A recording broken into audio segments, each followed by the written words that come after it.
say a lot of the conversation we were having the first time, right? We were talking about red flags, and then we Lovely. talked about parenting. Yes. We talked about PTSD. We talked about trauma and everything started at home. All the good stuff. And then when we had Yes and Mila, we also talked about how this gender stereotype and all this patriarchal ideas started at home. So it was natural for us to think, okay, now the third episode has to be about parenting. So for that episode, we have brought some exclusively interesting guests to be on the show. Welcome to the show. We have Leysha and we have Ali. Yay! Yes, thanks so much for joining us, guys. Thank you. Thank you so much. Sorry. Thanks for having us. Okay. Leysha and Ali, just to give a bit of background, you guys are a young parent, for 2 years now? 3 years. 3 years. Yeah, our daughter just turned 3 in July. Move past the terrible twos. So now we're into the thing called three-nager. Oh, wow. Yeah, Okay. it's where they're tiny little tyrants. Sure. You had your daughter, which is like 3 years ago. I'm very bad in maths, so that's 2020. That's 2021. 2021. Okay, so that was already considered an era where a lot of people were not considering the idea of having kids. Yeah. They were people. I think there's this whole thing about no kids, double income, or double income, no kids. Yeah. People were considering the Dinks. idea. Yeah. Of course, it's scary because financial commitment, given the economy. Second is that people feel like it's already a terrible world. Why would you want to bring another soul to the world? So what made you go, let's have kids? I think, I have to be very honest and say that it was a very selfish want and a very selfish need. And I think that is something that a lot of people try to justify, we need more. I'm like, no, we just have to be able to say it's very selfish to want children. But I think it was, for me, I was the one who told Ali, because we got married at 24. So we were married, 6 years by that point, no kids. Yeah. So we were double income, no kids for 6 years. And we were enjoying our life. Best gila. But we were doing this thing where we would have, because we had our own apartment and there was we had 2 extra rooms in the apartment. I came from a family, huge family. He comes from a huge family. So I'm very uncomfortable with empty houses or quiet houses.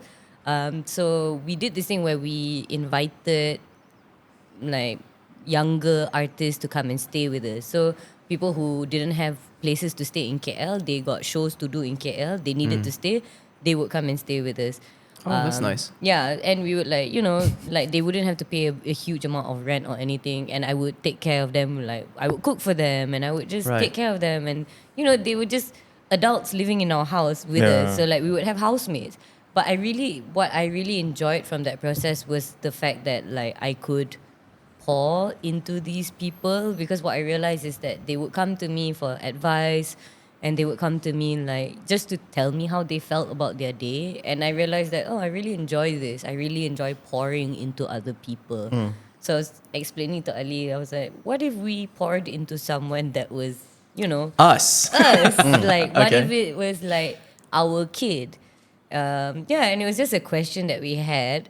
And then I think I said it out loud one day where I was like, I think I want to have a kid. 1 month later, I got pregnant. Oh. Yeah, I mean, manifestation that, right there. That 1 month later, right? I think I want to have a kid. Maybe we should adopt a cat. So we went to visit our friend's cat, right?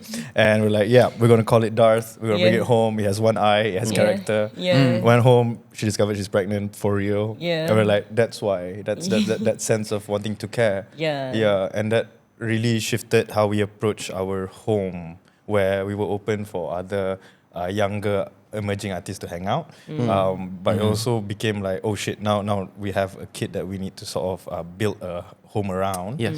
And fortunately our young friends understood how we wanted to shift our living arrangement, and but they still come to our house lah. Yeah. So we have one kid of our own and other people's kids at our places. Oh, okay. No, with consent. Where did all these kids come from? They were dropped off here. Very important. Yeah, we'll highlight that. Yeah.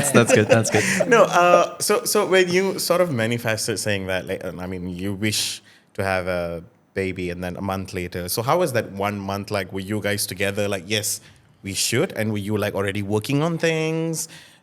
Financially, how we'll be able to, sort of things. Because of course, there's a lot of planning to it. Or was it just Yeah. like, I said I want to have baby the next month, I'm just pregnant? No, so I think we at that point, so I was very financially comfortable. I was doing a job that was paying me very well. So I think I felt like, I was like, yeah, we can do this. And Ali at that time was doing his master's on a scholarship. So I was already, what do you call it, like supporting him and supporting another artist that was staying in our home. But I felt like, wow, I'm supporting two adult people. Like, what's it to me to support another kid? And then it was also, like, I'll be very honest, it was during the pandemic. So, you go through this whole existential crisis Yeah. of like, there is this, I'm living in this pandemic. Like, what are the odds Yep. that like we are going through something like this? And I think it changed a lot of people like fundamentally. And I was never someone who, like, growing up, I was like, I want to have a kid. I was never that girl. I even told my mom, it's like, what if I never have kids? And my mom would always be like, have at least one, you know? For my sake. Yeah, no, I think, like, my mom was more like, I just want to meet a person that you, like, I just want to meet the person that that would come from you, you know? Like, she's like, that would be very fascinating. And I was like, okay, sure. So I never thought I would want to have kids. And then when, I think, yeah, it was like, the pandemic, it was very traumatizing. We were stuck at home all day. And then also, like, I spent a lot of time with these younger artists and I found them so fascinating, so interesting. Like, wow, it's so lovely to just, like, be able to help and support people grow. So it's like, oh, what would that be like to do that for my own kid? And then during that, when I said it out loud, what we were talking about, because Ali wasn't, like, super against it, but he also wasn't super on board at that time. But so we were speaking about, like, okay, maybe in a year, because he at that point was supposed to finish his master's in a year. So he was like, what if, like, okay, like, in a year we'll look back and then we'll see how we feel. I was like, okay, cool. And then 1 month later we got pregnant. No? Yeah. Baby was like, sorry, Dad, I'm coming. Yeah. I'm coming. You asked for it. Yeah. I feel like based on our experience of having this child, This child. this one child. No. Today, it really, I get really suspicious of those who say they want kids because of the weight that comes with being accountable for a person's life and also the person's growth, because you are growing up too. So I think even now as parents, we are also discovering our different parenting experience and how we were nurtured and what sort of vocabulary can we apply that is for this kid, because it's coming from two houses, Of course. in a way. Yeah, so that was interesting to see how a first son versus a third daughter would think about how does this kid sort of attention between what is a dad, what is a mom roles. Sorry, what be like. is that? What is that like? When you spoke about a first son and a third daughter, how the dynamic is different? Draft one. Yeah. No, I think a way for us to really simplify this thing is I could say like the first child grows with the parents, whereas the youngest is groomed by the parents. Because my parents had me, for example, anecdotal of course, when they were around their late 20s, right? They were still looking for jobs. Both of them were working. I moved around the house a lot, being taken care for because they were working. And then now my younger sister had them at a time where my dad's now head of a department. Now he goes golfing as opposed to playing snooker when I grew up with him. Right. Yeah, and my mom could afford all these trips as opposed to having me staying with somebody else now. Now she can actually have a hotel and bring my younger siblings. So the third child is no longer an experiment. It's very Yeah. and they were very cautious about it, because I did talk to them about it, and they said with your brother and your sister, a third and fourth child, we were very cautious of making an environment where they could strive in versus doing direct discipline building, which was my experience and my second sister. Yeah, but that ability to find the balance, because in the end, there's no sort of right way, because I still see certain gaps in growth, and it is still accountable to the child itself, right? Like, you have your own choice too. You can't say 100% it's your parents' fault that you turn out that way, right? So I think knowing that side of where you can influence and also can let go and not get too caught up, I guess. Yeah, of what you should get. What is an ideal good kid? What is an ideal good parent? Yeah. People get tired. Out of curiosity, because you were mentioning about how you grew up with your parents and how you were raised. So between the both of you, given with how you were raised, what are you going to do different? Of course, every generation is different and whatnot. We face different challenges. The country is different. Development happens. Things around the world happen. So what are you going to do different compared to how your parents raised you? Would you say? I don't know if it's super different. I like the way I was raised. I guess like to go back to Ali's thing about like, because I was the younger 2 out of 4. Right. I do feel like the older sister because apparently in psychology, if the gap between siblings is long enough, the younger sibling does end up becoming another elder sibling. So I have a lot of like elder sister traits as well. But what I realized is that because my parents were older, they had a lot more emotional time for me. And I don't mean like my mom was working, when I was growing up, my mom was working like a 9 to 5 at New Straits Times. My dad was a businessman, so he was barely at home. They were barely at home.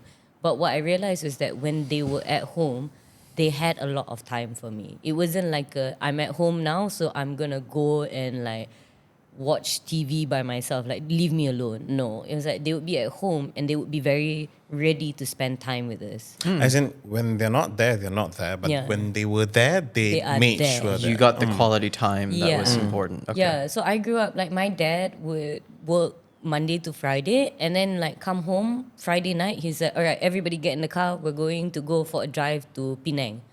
And then we would go for the weekend. Or he would just be like, we're going to go to Kuala Selangor for the weekend. We're going to go to Cameron Highlands for the weekend. So they did it so often. And I guess it was also, the luxury of at that time they had money.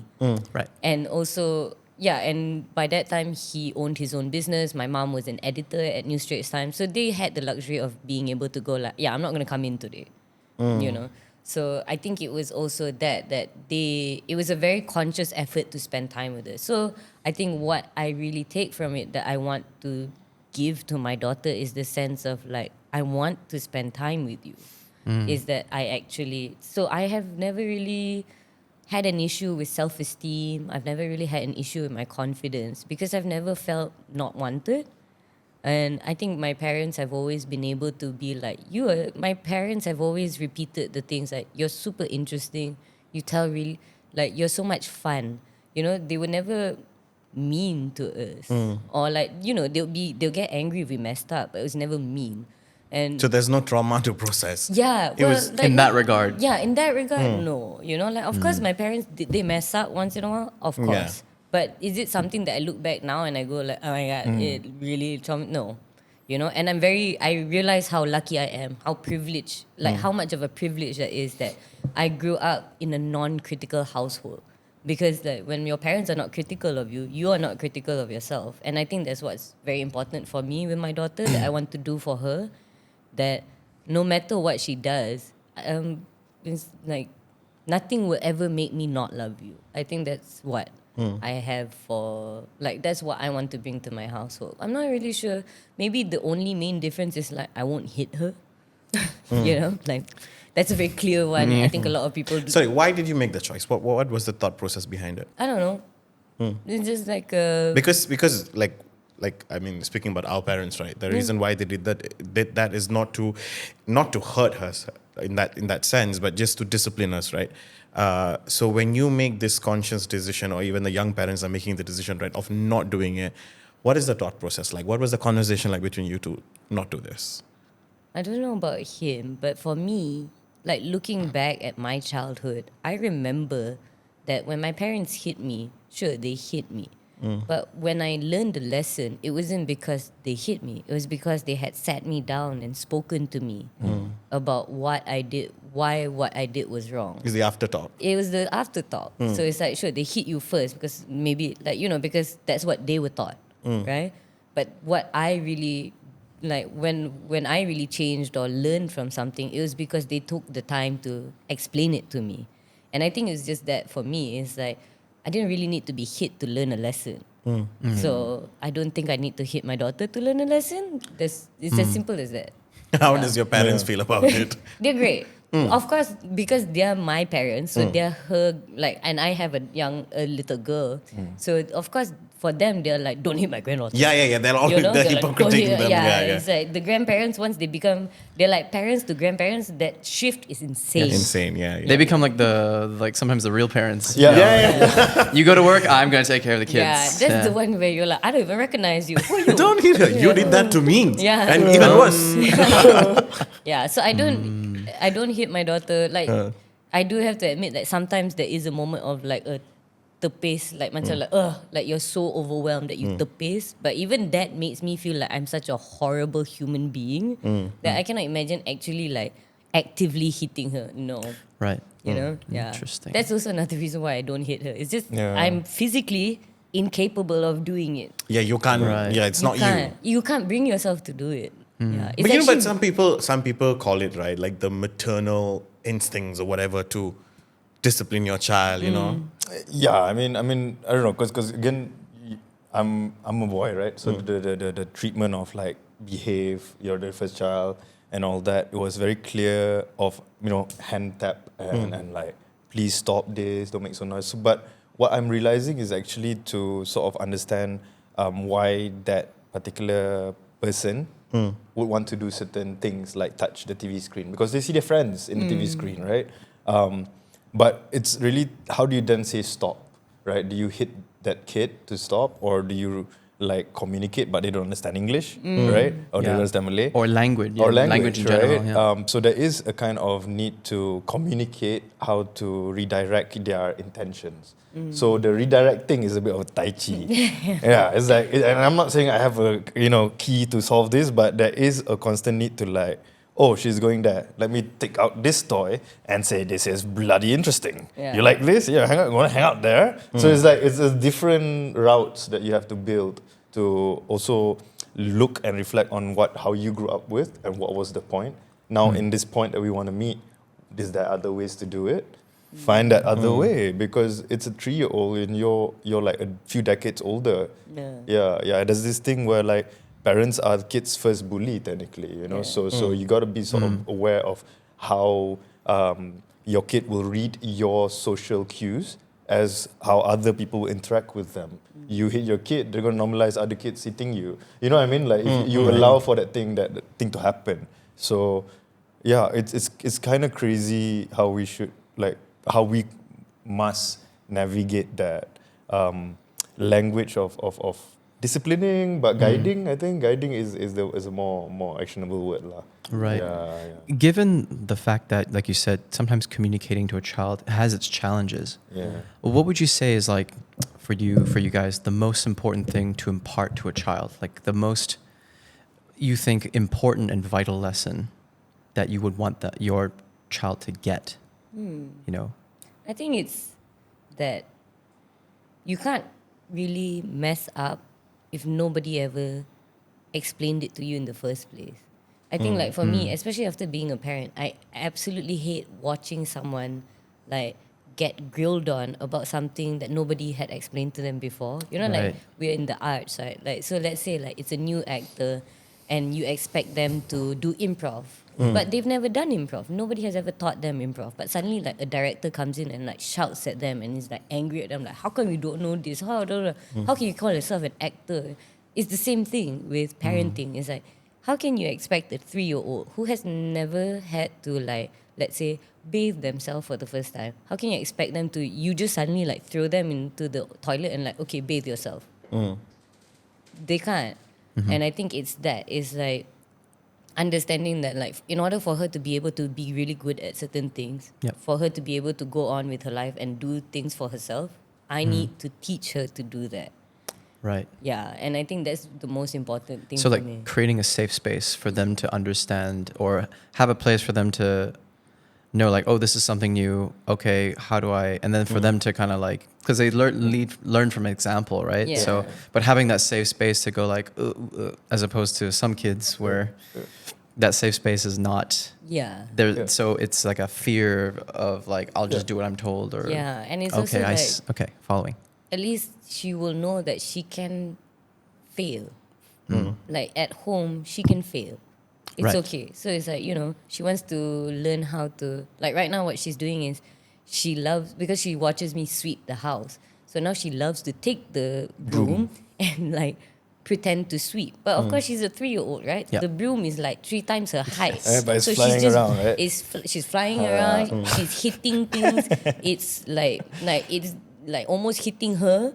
But at the same time, it's like I can see that she is trying to learn to do what I've been doing. She's Alright. mimicking me. Right. And so what I can do is not get mad at her because she's swinging the broom around. Right. I can be like, okay, this is how you sweep. And I also like it's see. great for me because in a couple of years she'll know how to sweep the house. So I won't have to do it. But it's as simple as that like she can mess up at home so that like if she goes out into the world and somebody doesn't like that she messed up, she can come home and know that like she can tell me and us that she messed up and we'll be like, damn, it's okay. So it sounds like the space to fail and the space to be. Yeah. Okay. Because I think it's like we kind of don't realize how hard it is to learn to be human. I think like even me as a 31-year-old, I'm still learning to be human. Like how do you go to events and you go to like when we're like we do theater, right? We're constantly relearning how to human. Yes. And then we just like kind of take for granted that children are supposed to pop out of the womb being like, I know how to do The this. perfect child. Thank you very much. Yes. Yeah. You know? Like we're not giraffes. They don't just suddenly pop up and start walking and eating, We're Right. not. No, so a lot of this conversation that we're talking about, they are, very internal stuff that happen inside your house. But what was that thought process like when you think about the external world? Now that you have to raise your child to send out to this world and say, go live your life. So was it scary when you were, when you were expecting the child? Was it scary? Is it something that you're thinking about? Because given there's, like I said, the economy is one thing. Then second, there's also this massive competition for young people, to stay relevant, even to get a job, and everybody's smart nowadays, and everybody's good looking nowadays. So And the height of COVID as well. You had a kid during the height of COVID. So that's everybody was literally in front of camera trying to look a certain way. There's like 1,000 skincare. There's a lot of added pressure, externally. So what was your thought process like to raise a child, prepare the child for this world? In this environment, yeah. Well, dude, like 3 years, dude. Like, prepare it for the world. It's hard because it's already coming. Whereby when you it's gonna happen, you can't avoid it, right? It's literally like seeing your future being able to walk and breathe and pass motion, and your future is clear. Your future is no more uncertain, or there's no more too many options what to choose. It's literally there. There you go. What are you gonna do now? So yes, there's the fear, but I see it. Yeah, and that fear is just a question not answered yet. That's what it feels like most of the time. So we'll constantly be bombarded by new questions as they go 4, as she turns 5, as she turns 13, then she turns 20, There's always that anxiety of what other people would put her and the roles that she want to play. But coming back to the question that Kai put out, like what I think I want to leave behind is a sense of resiliency, of wanting to just be and enjoy what you still can, of what you have, you see. Like, I think one of the painful thing growing up was that we were put in an education system where we're supposed to kind of serve certain vision of a nation, certain vision of a family. Yeah, and I think it's this like, so for me it's like I think that's why the internal is very important. Because it's like I think that's something I had with growing up. That I knew that no matter how much I messed up outside, no matter how much I failed, if I went home to my parents, they would still accept me and love me and be ready to teach me. And I think that's what I want to impart to my daughter, because it's just this. It's the same thing. It's like, because if the internal is very strong, anything can happen outside. Right. Because we cannot control outside.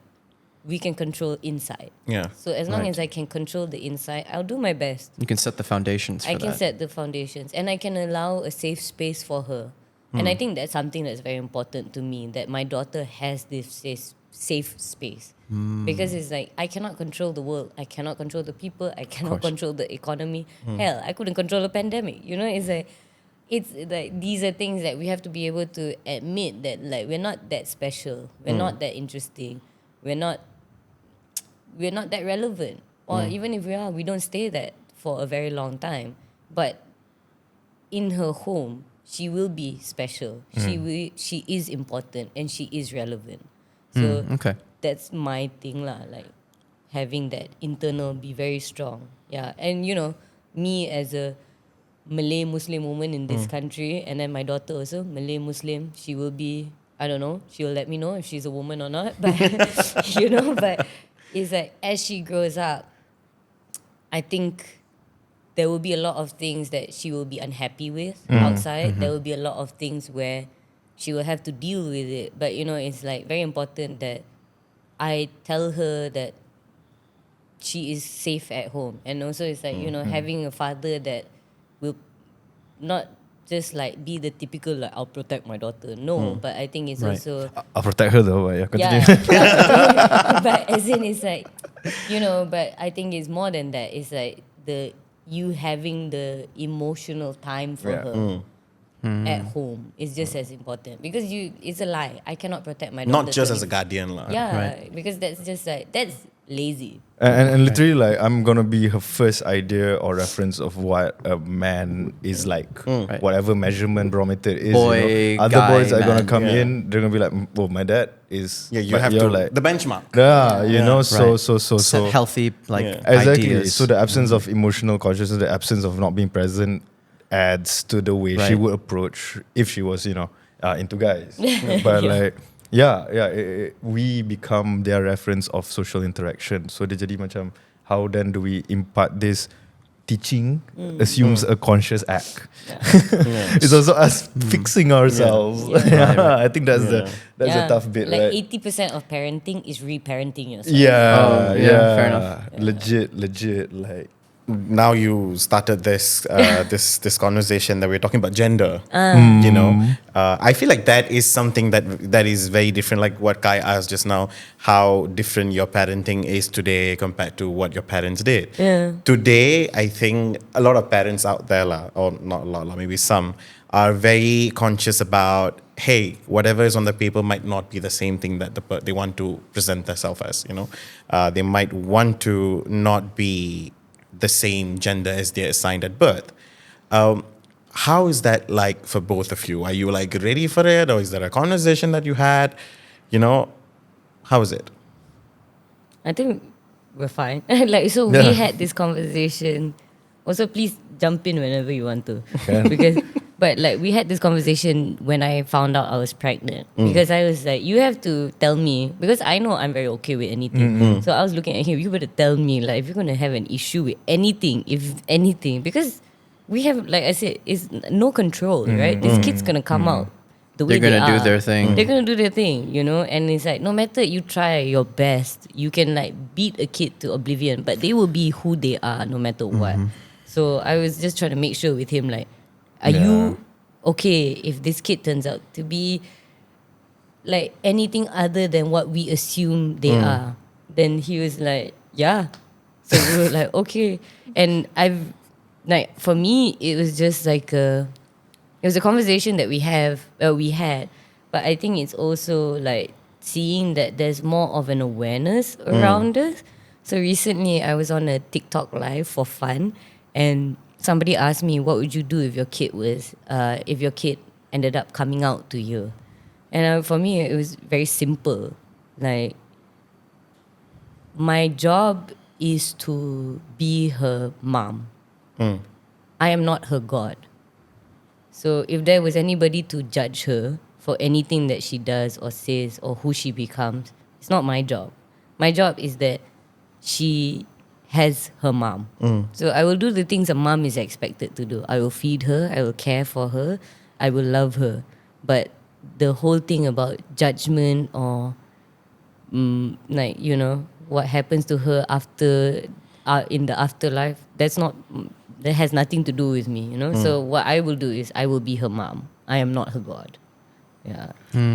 Yeah. I do. That's a very good one, huh? Because I think like a lot of parents assume the position of Oh God. Yeah. Yeah. Yeah. And then you cium kaki. Yeah. You have to. You be came our from God. me, you, so- you came from. You respect me. Show me the respect, not just act like it. Or you know, I'm going to judge you for everything that you say, and you have to change accordingly. I am your Bible, and that's about it. Oh, that's a very different way of looking at it. I do have a question because you guys were talking about, you know, obviously resilience.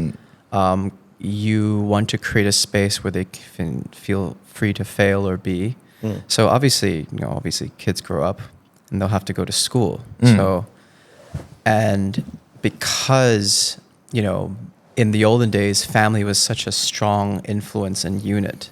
But I think with modern societies, with governments and things coming into play, there has been some form of the erosion of the family unit. So families are a lot smaller.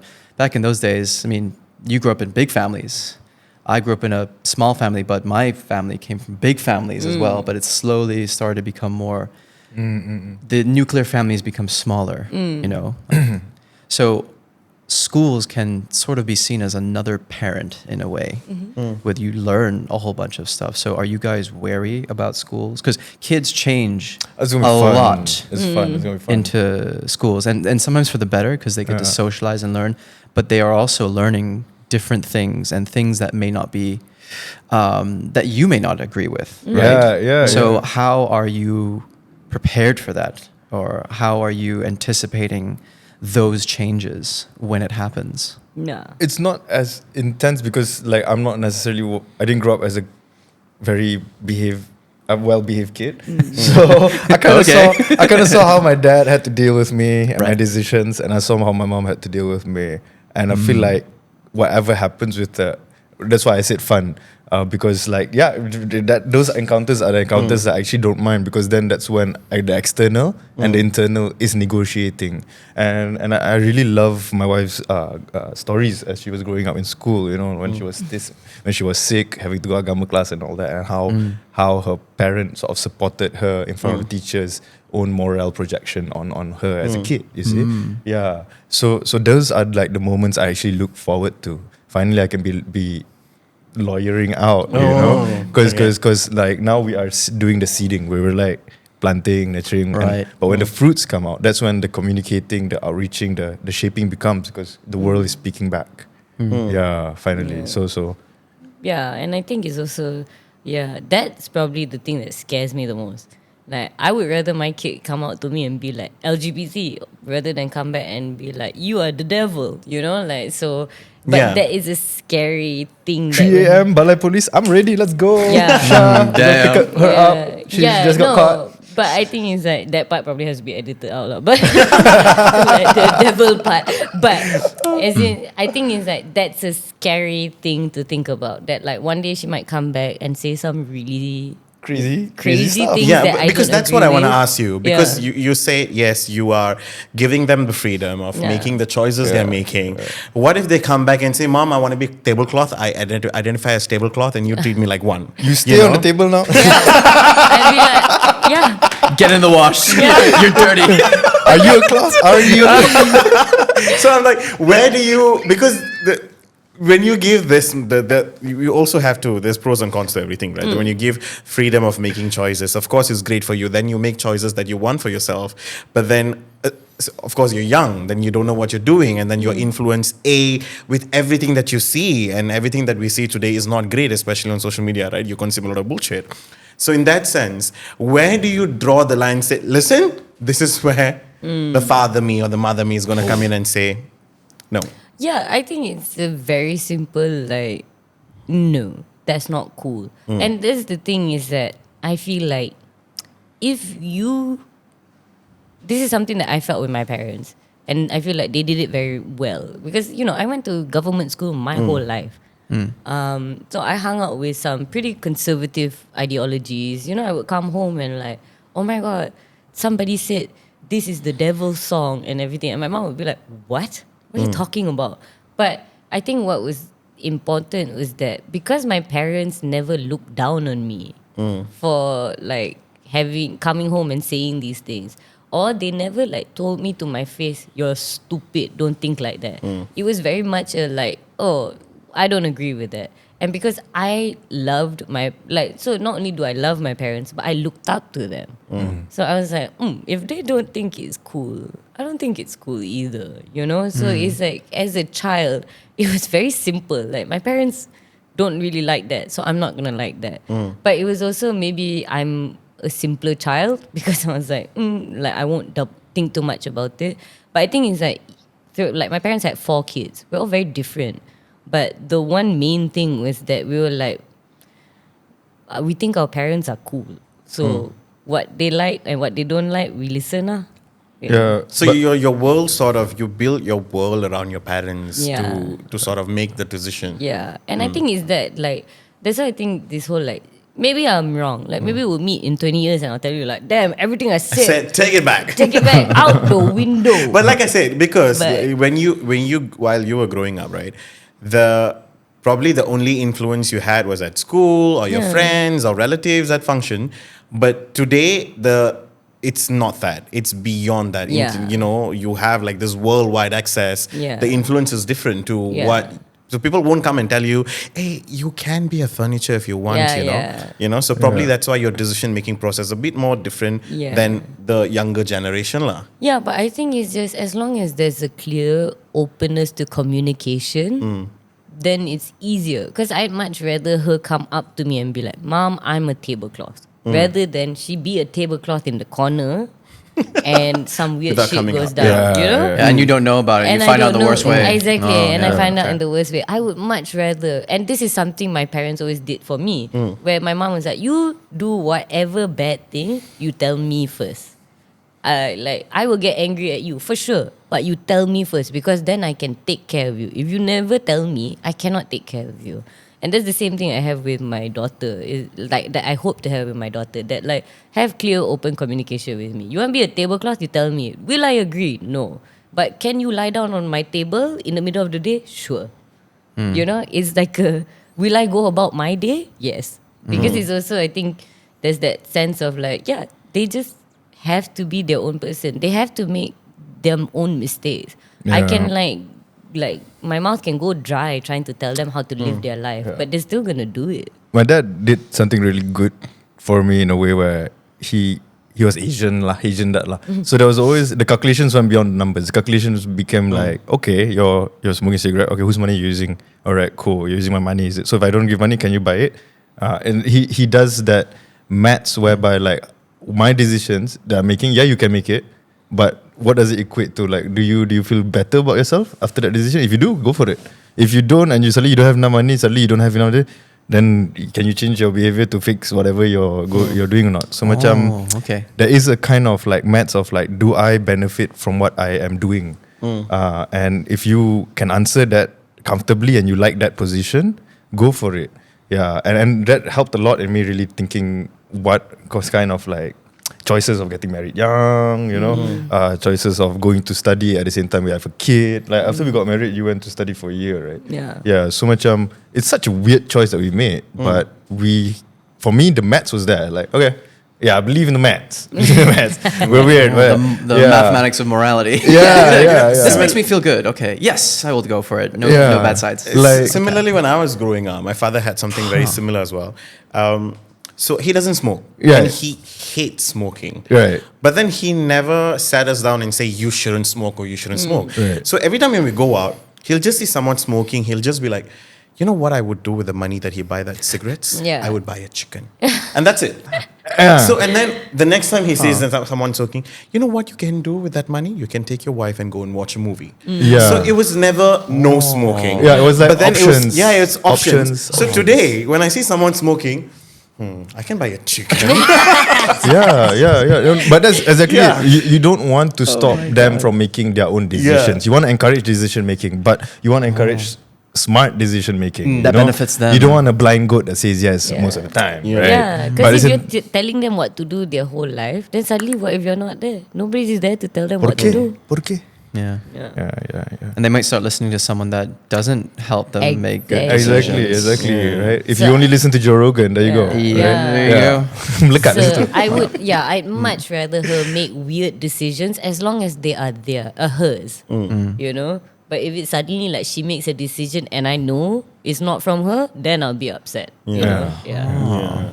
Because it's like, much rather her make weird decisions. Like I make weird decisions. My mom was just like, sure, cool, can. Because like for me, I'm not so curious about how she got that cut. I'm not more curious about whether how she ended up that way. But like, what made you think of this kind of choices before you act upon it? You know, okay, you skip class, damn. But why? Yeah. Why? Oh, you're going somewhere to get me a game? For me, good daughter. Skip more class. Yeah. Do it. Go for it. Next time, just call me. I'll pick you up. Yeah. We'll go together. Give him a side out. Let's go. I'll forge the document. Yeah. Oh, God. And then I'll go to your school and I'll fight your teacher. Exactly. You can She bring. came for me. No, exactly that. It's like I want to be I want to be an Alfred to her Batman. Yeah. You know, she can fight crime. Go for it. I'll be there. Yeah. And I think this whole social media thing as well is like, it's really hard to be a parent in this day and age with social media. So I don't feel it yet. Like we don't feel it yet because our daughter is still only 3. So even if I put social media, Is that an iPad child? No. she's not. Okay. Yeah, she's not an iPad child. So we can't afford an iPad. Like, I don't know how some parents do it. You know, like they got 2, like 1 kid each. And I'm this like, iPad, yeah, tu I tabik, you know, because it's just I don't know how you do it. I'm jealous. It's to just like have their own me time by just having the kids just But, like glued. Like But- for me, it's like I don't like my thing is really like I don't unless you're hitting your kid or like you are clearly a horrible parent. I'm not gonna judge you because I don't know what happens behind the scenes with you, you know. But like macam with the iPad thing, it's very for me it's just macam where you buy these iPads like they're like they're so cheap like that, you know, they're so expensive. Like you're letting your kid step on it like it's freaking 2 like ringgit. they throw it around, dig and their nose and be everything. like, yo. Dude, that's 3,000 ringgit nose digging there, dude. So I'm just like, I don't know how. That's my first Rest in question peace, because screen. like, so people are like, oh, your daughter's not an iPad kid. It's not anything. It's really like I'm not on some pedestal. She plays with brooms. I just Brooms. I cannot afford it. That's it. Do you like? But I don't know if I could afford it. Hell, maybe she would have 3. You know, but the thing is like she's still like it's also because like I like going for walks, so I'll bring her for walks, you know. And then at home, we do want her to play with toys, but it wasn't like a conscious like no iPad, you know. It was very much I don't have money for it, so what else can I do? But at the same time, it's like I do know sooner or later she's gonna wanna get on social media, and kids are getting younger and younger as they get on social media, right? But I think it's like that's something that you have to kind of go with the flow lah, because I don't think anybody has figured it out. Yeah, because in the end, like why parents would give a device to a kid is really to allow for that kid to spend their own time. So it's the bane of iPad spoiling your eyes like they do is one thing, but the core of it is how does this kid learn to have her own or his own time on their own, you know, and putting them in a room for a very long time locked up is not the best way, but giving them an iPad to just stay for a few hours is also not the best way, right? So how do you nurture one sort of self-regulation essentially? That's really tough. It's underneath the iPad giving. Jeez. Ali, is It's it tiring? It's It is. That's why it's smile and wave. Yeah, smile and wave. But it is super tiring, and it's like something that's not easily figured out. You know, it's like, I think every parent is trying to figure it out. Like even between Ali and I, we have differing ideas about these things. Yeah. But it's just macam you do what you can lah. It's Was like, there something that this is both of you were like on different opinion about this and how you There's were? Eminem song. So Eminem recently released, right? So and I'm like freaking into it, love it. So my me time, sometimes I listen to these tracks and just for feeling, and I'll bring her in, right? But of course, Eminem being the most like polite person wouldn't use the F word, right? And then she comes in and like, Ali, can you stop listening to this? Because she's picking up words around like, true, but these are good rhythms and rhymes. I man. want her to pick up best music from her dad. Rap and poetry, my rhythm and poetry is like, yo. Mimic that shit. But Yeah. of course, the colorful languages is also a thing at 3, right? So I kind of have to listen to my wife's good recommendation. thank Yeah. So there's always Do been the- an do issue. the that maths, you do the maths. Managed to find managed to find that that middle ground. This is where we're going to say no. Yeah. Tarik tali lah every day. Is it tarik tali? God. It's like, I won't have kids. Yeah. I'm like, Have a the dog. tali is not coming. I think that would Have be a cat. easy. Yeah. Have a pet. Yeah, I think a cat is a bit too much. I think dog, okay. Sea monkeys. Sea monkeys. Sea monkeys, dude. Yeah. I used to think they were alive. 90s kids. When you're a kid, just like, whoa. You don't feed them because you're supposed to feed them, right? Water. And then you leave them alone for 6 months. You come back, they're alive. That must be how you raise a pet. Like, I see it on my convenience. Oh, a turtle's not moving anymore. As long as they're in a glass box, we're fine. I do have a question though, because I'm learning a lot about how you parent and like your experience of raising your kid, and I have a lot of friends who have become new parents as well. And I think a lot of people talk about the joys of being a parent, and that's great. But one thing I also notice is a lot of having a kid is not easy at all, and for some people it's there's a lot of misery that comes with it. So I've always been curious not to like go down the I made the right choice of not having kids to prevent the misery, but I think it's also eye-opening to learn like what are the miseries of being a parent.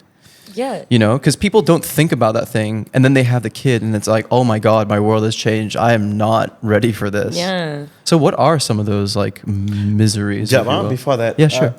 Do you want to have kids? Do I want to have kids? Given the choice. I think for me, it's I stick to my I stick to the idea that it has to be with the right person. If I don't find the right person, I don't think I should have kids. But if I find someone who I go, oh, I really align with you, I think we're a great fit, and do you want children? Okay. And then 1 month later, oh hello, I guess I'm gonna be a parent now. So it really depends. And you clearly don't want kids. No, I don't think so. I don't think I can be invested as a dad. That's so fair. I don't think I can be, stay at home, give the quality time. I don't think so I can do that. So I feel like if you can't, then don't go there. If you can't make that, promise or commitment to your child, then let's not even go there. I think it's also, and I like it when it's somebody else's child. Yeah. Because then I'm carrying your baby, and then when I'm finding annoying, Yes. You get your to be the baby's cool. crying. That's it. Because that's when you feel comfortable, because that's when you can. That your boundaries with this. The duty that you can let go because of it, right? Because my question is like, when can I be a good parent right now? There's no other choice. It's more like, when can I? Because it was like, are you? And we received a lot of this question. Like, were you ready? Like, what did you prepare? It's like, you can't really prepare it. When it comes, then you'll know what you're doing. Yeah. Then you know what you're dealing with. Especially with the first child. And all kids are not the same, right? No, like even my sister, she had 4 kids. There. Like each child was so different than the other. So every time she thought she had figured it out, bam, Boom. another kid to like It's a new save. rock her world, So when there's a new baby, there's a new journey. Yeah, exactly. New campaign, man. So that's why we are one and done. We are done. We had the one kid. We love her to bits. We're gonna pour everything into her. So we do not want any more kids, and we're very happy with that decision. But yeah, so like speaking about like the miseries of parenting. So I told some friends yesterday that I was gonna do this podcast today, and they were like, "So what you gonna say?" I was like, "I'm gonna say, don't do it." Don't do it. And I am the first person to like, I love my daughter to bits. I love her so much. Like I would kill for her. But would I tell anybody else to do it? Hell no. And why would you say that hell no? Because it's like when you love someone else that much, you kind of go to shit. You kind of like dismiss yourself. You have to. Do you lose yourself? That self-decay. Yeah. Literally, that cocooning into a butterfly, and butterfly. But it's not a butterfly. It's a parrot. It's like cocooning to a dad. It's like, so like being pregnant. So it's like, especially if it's a like someone with a uterus, I will tell them like, if you get pregnant, it literally like, so when I was pregnant with my daughter, like fun facts about pregnancy, she kind of soaked up all my calcium. So I would wake up in the morning and my fingers would be like that. Oh. And I couldn't move them. Like rigor mortis fingers, like I couldn't move them. And like, so I would have to wait throughout the day for like Your body to kick my in. body to like slowly move again. Yes, exactly. Scared sit. Like Yeah. nobody's business. And I can't even get pregnant. I'm scared. Exactly. Just felt the fear. It's like it was Like, what- so it was like that, and then at one point you get so pregnant that like you literally wake up in the middle of the night multiple times to pee, but you can't pee Yeah. because the baby's so heavy and leaning on your bladder. So it's like to lean on the I literally had to pick my belly up just so I could pee. Wow. Yeah. So it's like pregnancy is a whole other Dude, thing. it feels like like this. Your kid took up your calcium, but for Yeah. if you were to have another child, they're gonna like want something else, and you're just Exactly. like, what am I gonna do? Like, oh, this foot's green. What am I gonna? what am I gonna do? Say thank you to your moms, you calcium Yeah. suckers. No, so another thing is like, do you know Doctors. how like under researched the pregnant woman's body is? Yeah. Like so throughout history, research has been done on how to save the baby's life, but never how to save the mom or how to take care of the mom. So like we are so under pregnant women, pregnancy, giving birth, super under researched. It's only now becoming a thing. I mean, it's like it's always the joke of like, I want olives or hunger cravings. Yeah. And it's like it's kind of humorized, but Yeah. it actually illustrates a darker suffering like reality of just Yeah. like. And you're gonna get something random. Yeah. It feels like Yeah, a random yeah. like, It's- oh, what negative trait am I gonna get? Yeah. I mean, that's why I always fall back to like in Islam, whereby when the mother gives birth, it's as though she's cleansing her sins. So every time there's a new child, you're sinless like that new baby. Yeah. Yeah, so that's the sort of like honor or title or respect given to that role of giving birth or continuing humankind. You know, Okay. and underneath that is this suffering that we don't necessarily speak about, and the realities of how modern science has failed to actually like give a more sensitive approach to the birth, the caregiver. A more Yeah. empathetic approach. Yeah. As opposed to let's survive. This is our next gen, Right. right? We've been very calculative in that. I feel like that's another reason why I won't have kids. Yeah. And listen, see, when she vomited, I had to wash it up. And for you to be ungrateful, bitch. Exactly. Yeah. But what are so we talked about the mother's experience in the Yeah. pregnancy, but like when the kid is, is in being, what are some of the miseries about like that? I think it's just so much. Like, so I'll like explain a little bit. Like, so Ali and I had probably a very different experience to becoming first-time parents as a lot of people did. Like our daughter. How so? Our daughter was diagnosed with liver failure at 3 days Oh, old. no. Yeah, so that caused so she had a lot of health complications at that time, and we were told when she was like about 3 days old that we were going to lose her. Oh, If we didn't do like a very serious procedure, and it was a lot of money, and it was at the height of the pandemic. 2 days old, it wasn't 2 3. days old. I don't know. I don't remember. wow, The must have timeline been is so stressful. So, but that was the misery of like that was pain I had never felt before. And that is pain that you have to live with for the rest of your life. 100K, I choose whether she lives or not. Yeah. If I choose she lives, it's 100K. Yeah. If I don't choose that she lives, it's free.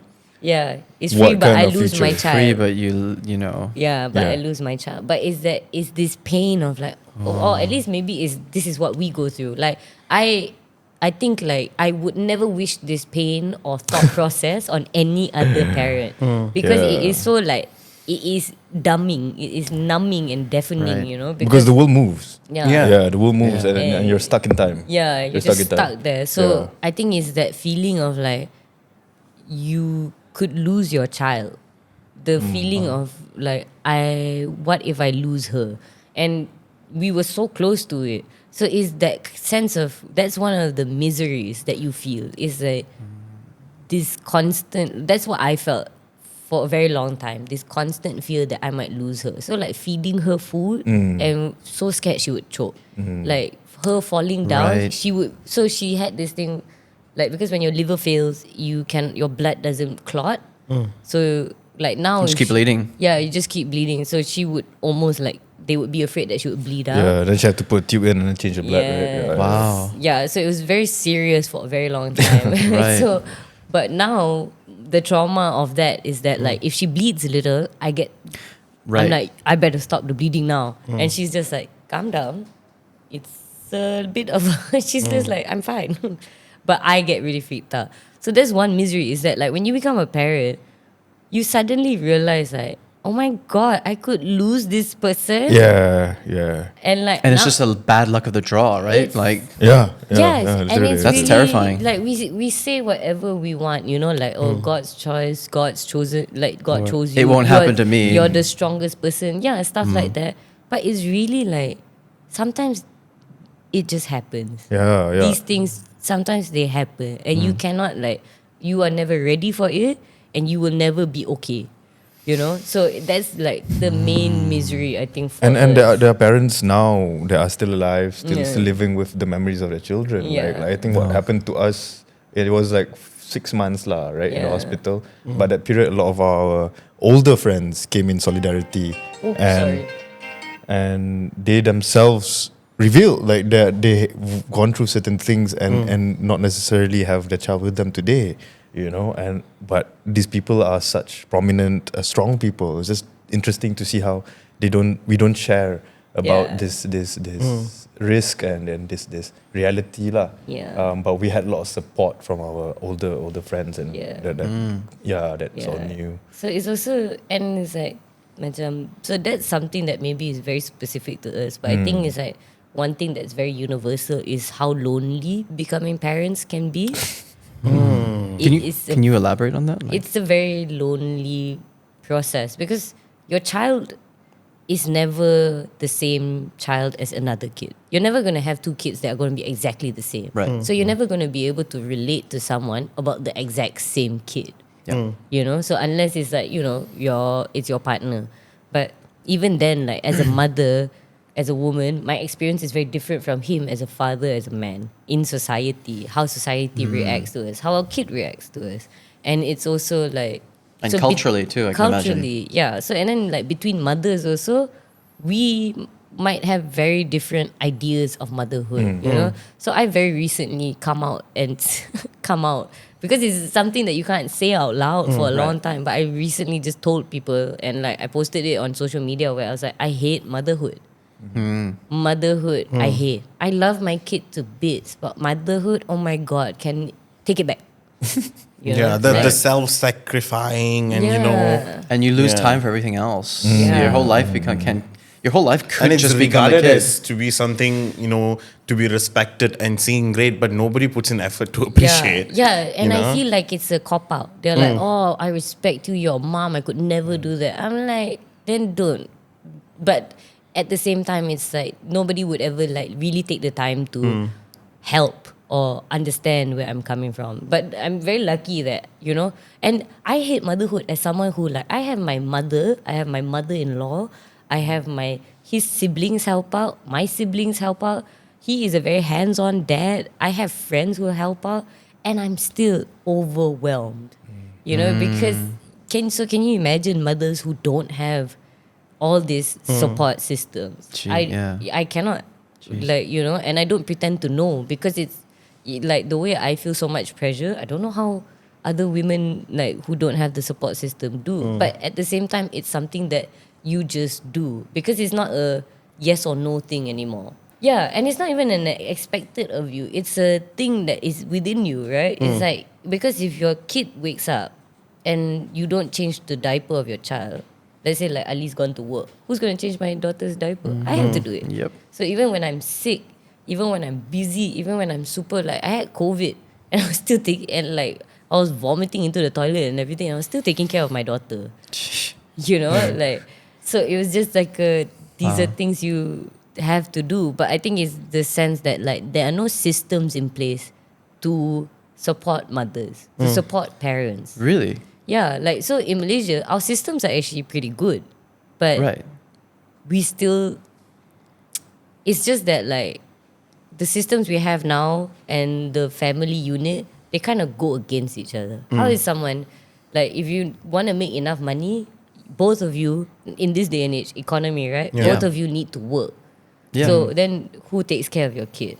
So let's say back then you would have grandmothers who would take care of your kid, or like you would have older family members take care of your kid. But now people have to work longer until they're much older to be able to sustain their lifestyle. Because I cannot pay for my child and my parents now. You know, it's way too much pressure on me economically. So my mom is still working.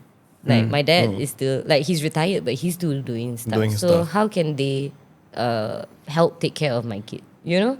So these things, they go against each other now. The economy is so bad. Yeah, that's what we were wondering. Because you guys are, of course, you have your stuff, and then you're also very involved in arts. You know, there's just, I mean, when you're involved in arts, I feel like it goes without saying, then you're always there. You have late nights and blah, blah, blah. How do you balance it, having a child? Balance lah. You know, balance is not an image of something that's stable. Balance is an image that something is in motion. So, so our constant, you know, like, what's the time, who is available, to whom and to which can we sort of have to attend to, and how does you going to that job going to feed back to this family? How do my job feed back to the family? And how to communicate that to the other family members that will take care of our kid. That's the point, that why we can't be there for our kid. It's really finding that support and knowing your weaknesses and admitting it. And that's part of the misery. It's not something that's necessarily sweet. It's quite bitter. But knowing that and having done my job, having done the things that we have to do when we do not have space to be with her, makes all the more sweet lah when we have time for her lah. You know, but it comes with that. Because for me, as like the dude supposed to be breadwinner crap, right? Being with my kid for a long time, it is very nice, but at the same time I have this voice in my head that's like, dude, like, the more time you spend on leaves, the more time your work is not moving, the less time for you to prove for more pay. You're going to be stuck here in the cycle of like, there's always that thing, like, you got to go out to do it so that this is safe. When I just want to enjoy safe, can I enjoy safe? But I can't, because the conditions of my labor, my wage, the conditions of my role as a dad, as a son, as a colleague, you know, does limit my capacity to be there. Many hats to wear. Like the kind of jobs that she gets accepted to, and her paying amount, the kind of jobs I get accepted to. So it's really like trying to find our own haven is a process. You can't necessarily like, aku jadi CEO dulu baru aku boleh jaga anak aku. Macam, really though? Then what about the first 10 years, dude? That is really, really tough, to be honest. What is self-care like for parents then? My thing with self-care is very much like, I don't think people should have to take care of themselves, no matter what, even if you're a parent or not. I think it should be more a community thing, but suddenly it has become a thing about you have to take care of yourself so that you can go on and work in the big conglomerates and everything. I think we differ a bit in the sense where, like, for me, self-care then is about pacing lah, consistency lah. You want to celebrate your kid's birthday, celebrate. But do you want to blow off 1 million ringgit at the one night for your kid? And she's going to have a birthday next year. So it's really like pacing your resources, knowing what is necessity. Ali, I'm so sorry. Did you just say you want to blow off 1 million ringgit for your kid's birthday? Yeah. Do you want to be my father? Do you want to adopt me? That's so you're taking young artists, right? But that's what about every one of those young artists? Yeah. We will never speak about what you do. Here's 1 million. God's son. No, but really, it's pacing. It's pacing, right? It's knowing when how much importance is it to celebrate 60 years of lifetime versus celebrating a year of a lifetime. I think that is a bit of self-care. It's not about I need 2 hours a day to do a particular thing so that I am healed. All right. I mean, if you did not go for it, but it's like the duty continues. How do you sustain that? How do you sustain that? Because that human being is your responsibility. Because I suffer from depression and anxiety. So sometimes I had something called PMDD, premenstrual dysphoric disorder. That's a whole other topic lah. But I had that. And this was before I got treated. So like what happens with that is like the week before my period, I would have very severe depression.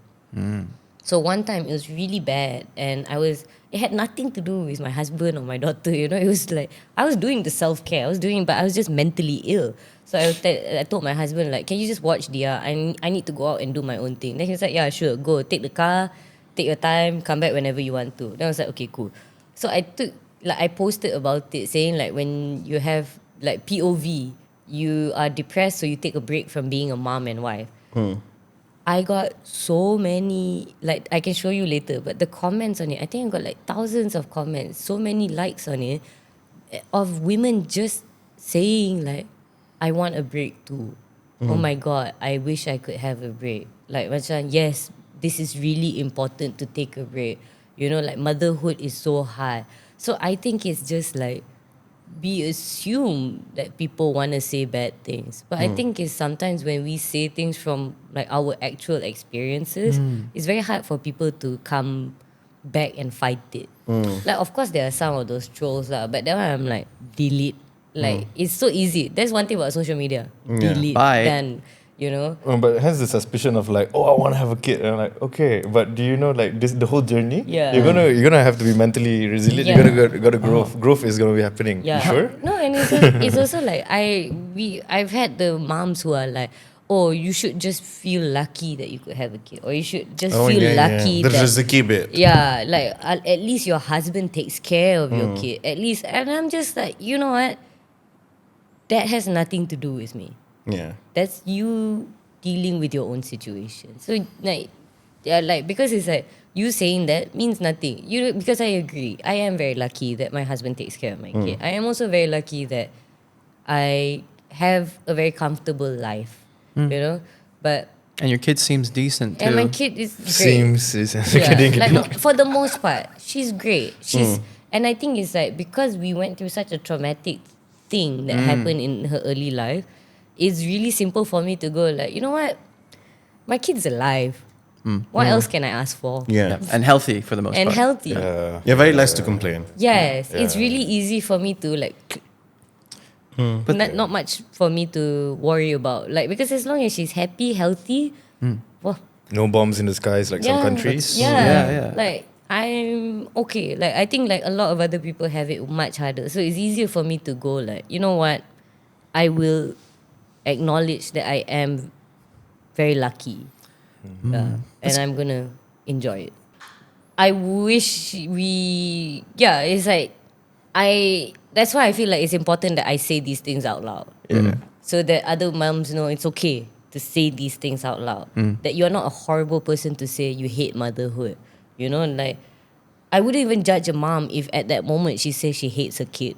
Because I don't know what you're going through, you know? It's like as long as I know that kid is safe and you're not doing anything to your child, you say whatever you want to say. Because sometimes it's like when you're not able to speak about how you really feel, then it becomes something toxic. And then it can go on to the kid. Violent. But how is it for you, Ali? For you to, obviously because you love your child, this is your child, right? Obviously you'll step up. But Yes, then, it is. I can confirm. yeah. Obviously, I'll step up. Obviously. Now, M-Star will be very happy. Actually, I've answered the question. Okay? you are not the- That's the whole Okay. point of this podcast. Okay. The reveal. Oh, we had a sound, right?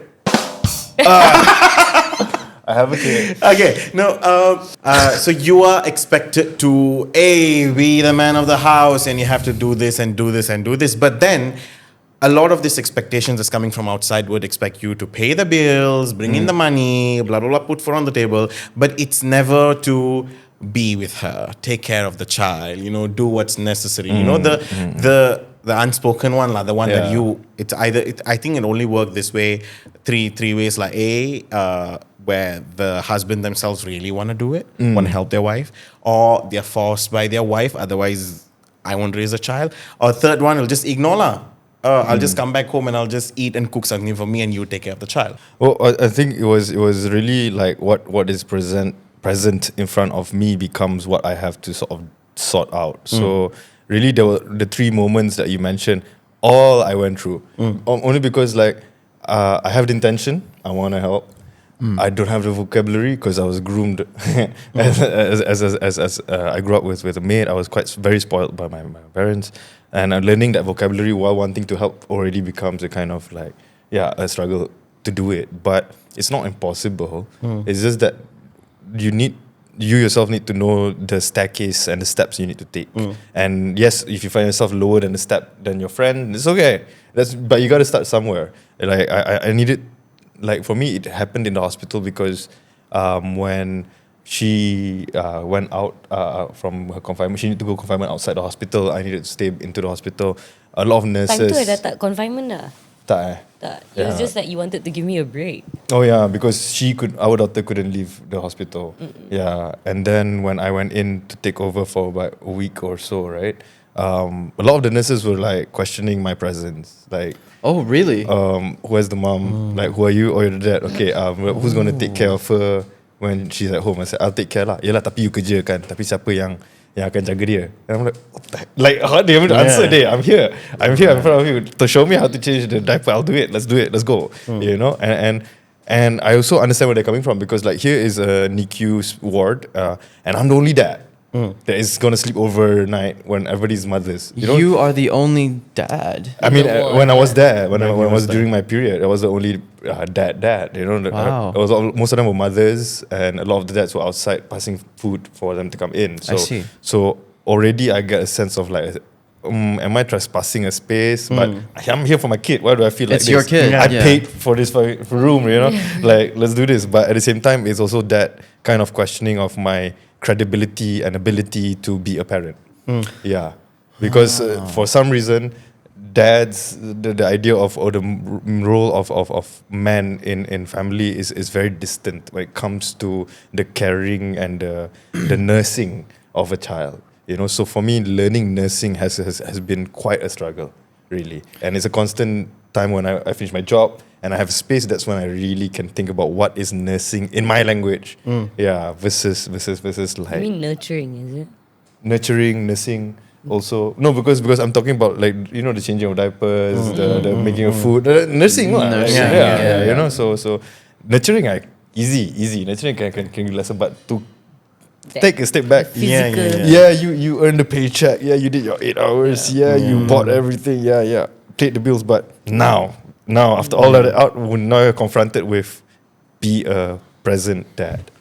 It's interesting you mentioned that, because I think for millennials, we're the first generation where they talk about co-parenting, but it's like, you know, the fact that when you have a child, it's like, oh, why are there traditional roles where it's all the mom or the caretakers who raise a kid? The dad has to do all the money, right? Do the breadwinner. Yeah. But I think we're like the first generation where moms and dads are doing equal, if not covering each other for the work. Yeah. You know, the fact that co-parenting is a weird way of saying, what do you mean co-parent? Yeah. I am a parent, right? So the fact that it's sort of this transition where, you know, we are moving away from a very stereotypical mindset of how kids are raised, and having dad, you know, the fact that people used to go like, why do dads need dad leave?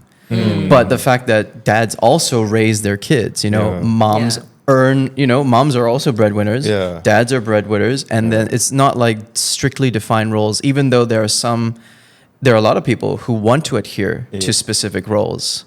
We're breaking out of that with our generation, or at least the millennials, where parenting is the job of both parents. And just that, not to celebrate dads being, oh wow, you're changing your kids' diapers, good for you. It's like, yeah, but that's the job. That's exactly that. So right? I get it. It's like, on one hand, I mean, I'm not a parent, but the fact is, yeah, that is the generation where we are doing those kinds of things and not being weird about it. It's just, you want to take care of your kid, and that's how you take care of your kid. You kind of have to, yeah. And I don't want to be that partner that limits my partner from doing what she wants to do. I think even when we were together before Adia, we were very clear, like, you want to go study, go for it. I'll be here.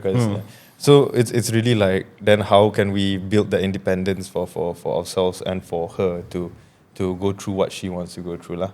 Yeah. You know, but funnily, Ali, some people find it very, it's a battle within themselves, you know. Sometimes they're like, they want to do this, but they're also fighting this constant battle, but this is not what I was told to do. You know, because sometimes that this ingrained ideas of what father's supposed to be is very different, right? Then you come in with that idea, then of course, now you're co-parenting or whatever you're doing.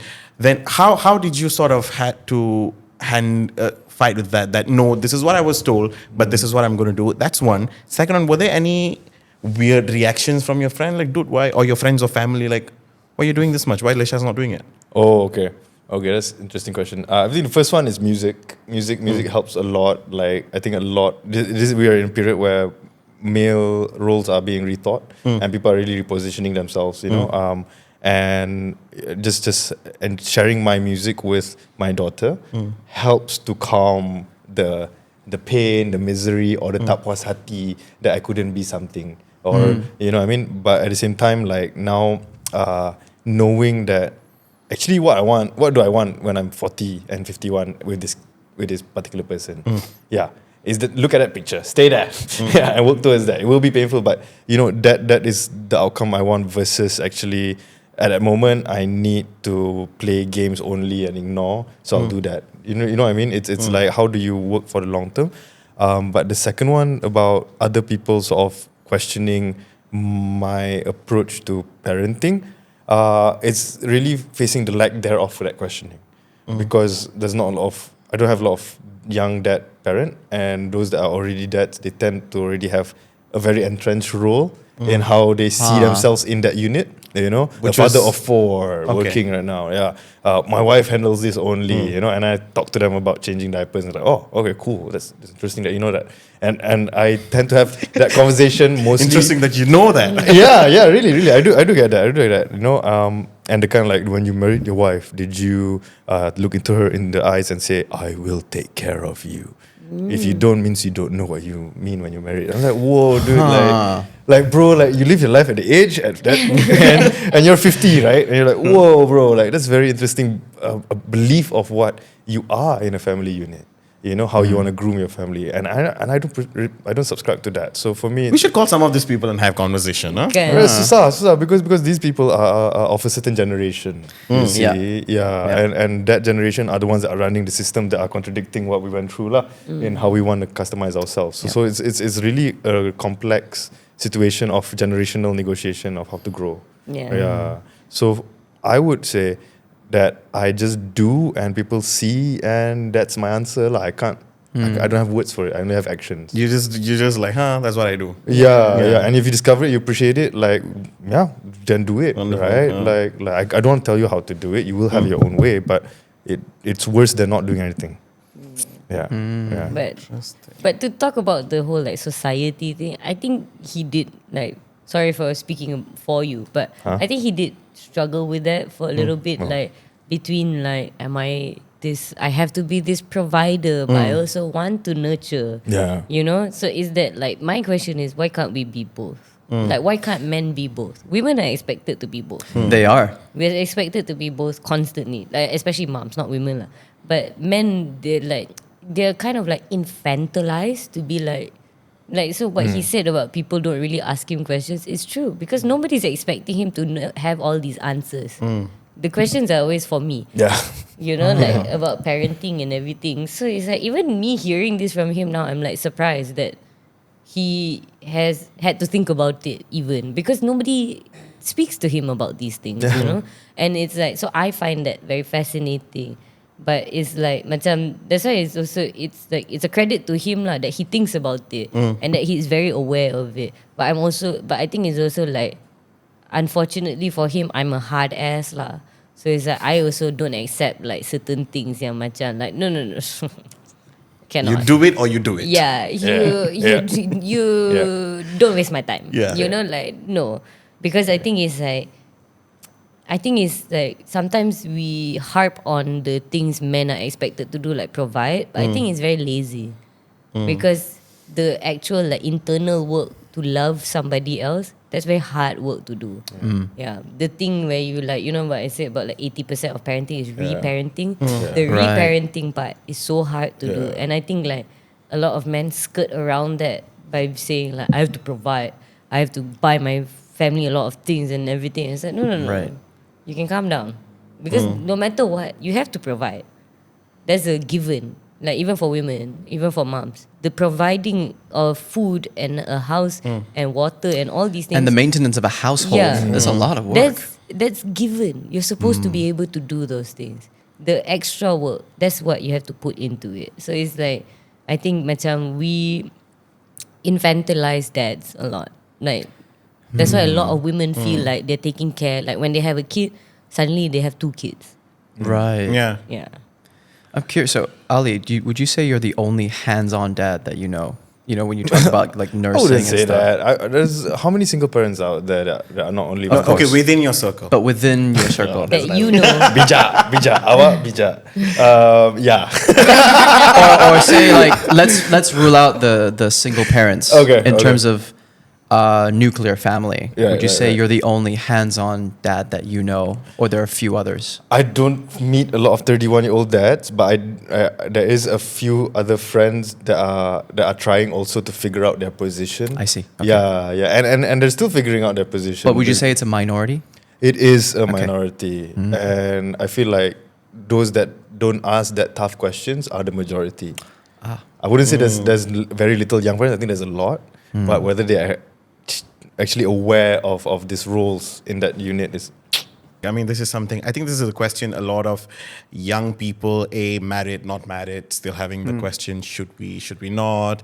Because for the longest time, right, people thought the whole idea of marriage is to have a baby. Now, if that is no longer there, should we just get married or should we just live in? Yeah. And, how do we go about that? And these are the things that people don't get to hear a lot of, because yes, it looks fancy. You have a baby. Yes, the baby is out. There's baby shower. You get new gifts, but that everything dies. It's like and once every 5 years. You know?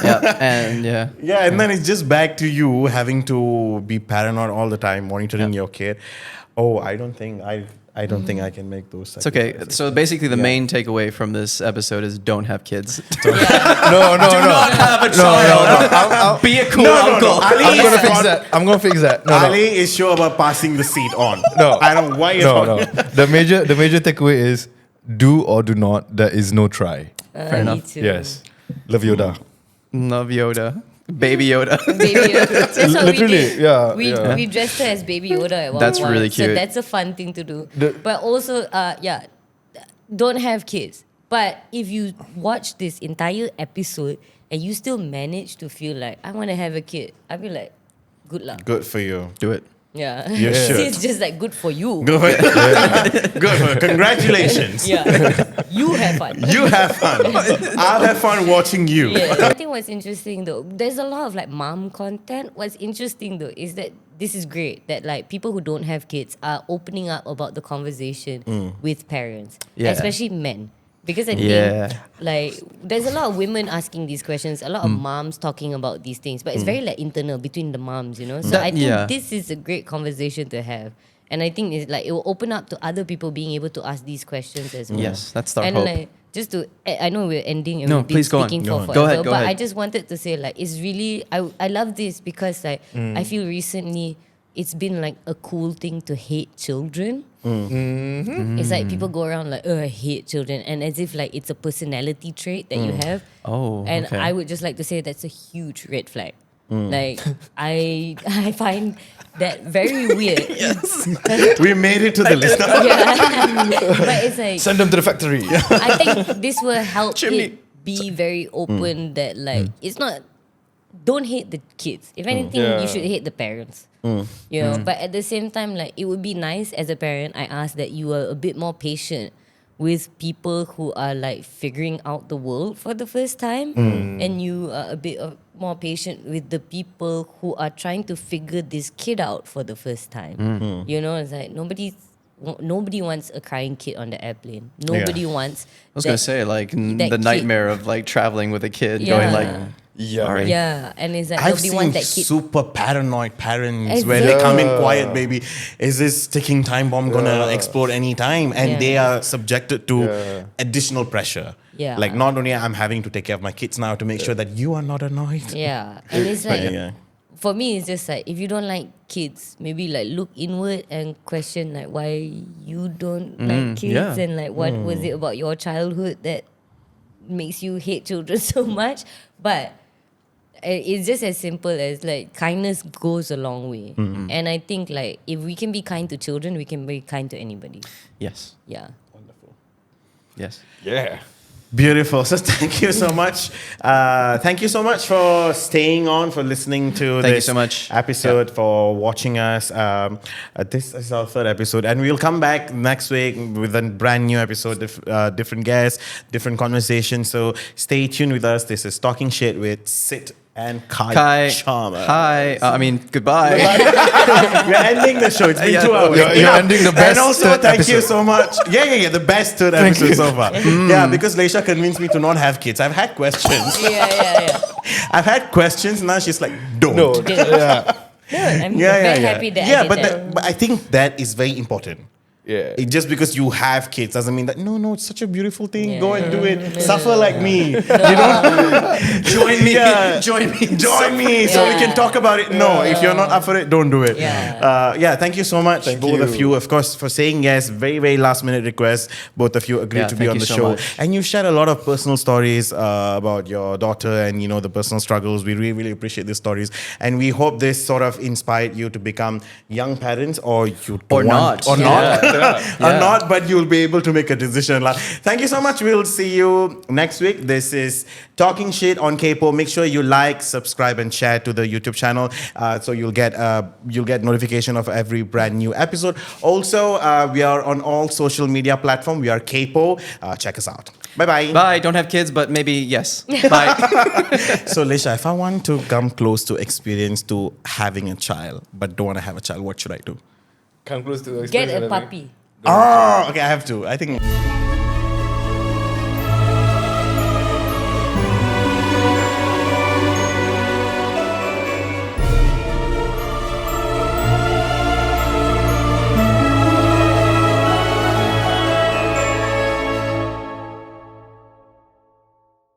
Capo!